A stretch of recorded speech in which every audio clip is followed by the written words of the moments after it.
Non, l'Afrique n'est pas maudite, bien au contraire.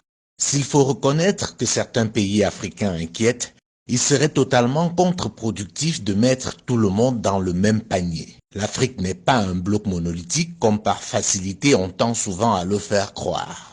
Autant vous avez des pays qui poussent à la déprime, il faut le reconnaître, vous avez d'autres qui donnent de l'espoir et même plus de la satisfaction. Par des formations professionnelles, nous avons coutume de plus parler de ce qui ne marche pas. Exceptionnellement dans cette chronique, nous voulons mettre en lumière ce qui marche. Commençons par un pays très peu connu dont on parle très rarement. Il s'agit du Botswana. C'est bien un pays africain, pourtant c'est une référence mondiale dans plusieurs domaines. D'abord, la démocratie. Depuis son indépendance, le Botswana n'a jamais connu de coup d'État. Les élections y sont organisées régulièrement et de manière totalement transparente et l'alternance est un acquis. C'est aussi pour cela que vous n'entendez pas beaucoup parler de ce pays, puisqu'il n'y a pas de contestation des élections, de guerre civile ou encore des dirigeants propriétaires des biens dits mal acquis en Occident. Les médias occidentaux qui arrosent et dominent l'Afrique n'en parlent pas vraiment. Ce n'est pas assez vendeur pour eux de montrer ce qui marche en Afrique. Pourtant, comme nous le disions plus tôt, le Botswana est une référence mondiale dans plusieurs domaines. Sur le plan économique, c'est le pays qui détient le record du monde du taux de croissance important et stable. Pendant 30 ans, de 1970 à 2000, ce pays a eu un taux de croissance élevé et stable. Aucun pays au monde n'a fait mieux. Premier producteur mondial de diamants devant la Russie, le Botswana apporte la preuve qu'avoir un sous-sol riche n'est pas une malédiction, à condition d'avoir des bons dirigeants.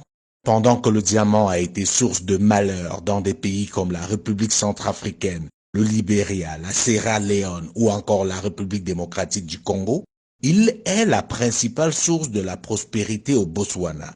Il constitue un tiers du produit intérieur brut de ce pays. L'exploitation du diamant profite en premier lieu aux Botswanais.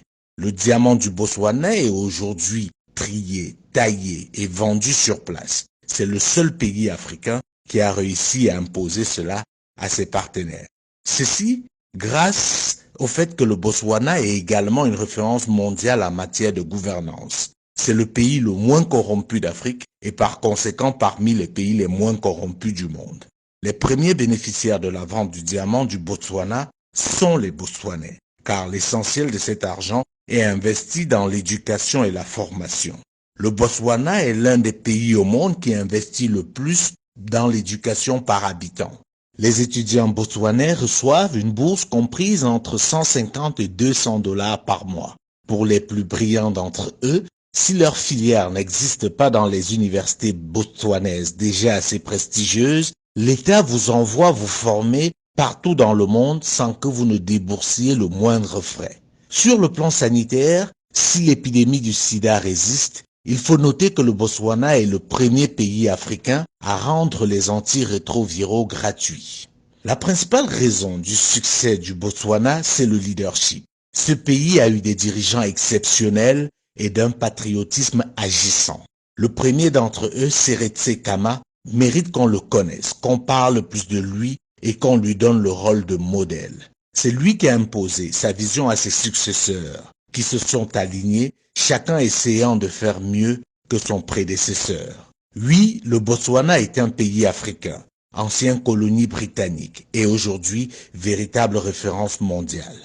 À côté du Botswana, on peut parler des pays comme l'île Maurice, le Cap-Vert, l'Éthiopie. Oui, l'Éthiopie, vous ne rêvez pas. Ce pays qui il y a encore quelques années était la honte du continent, dévasté par la famine, est devenu, grâce à ses leaders, une référence en Afrique et dans le monde. Bien entendu, dans cette liste, nous ne pouvons pas oublier de citer le Rwanda.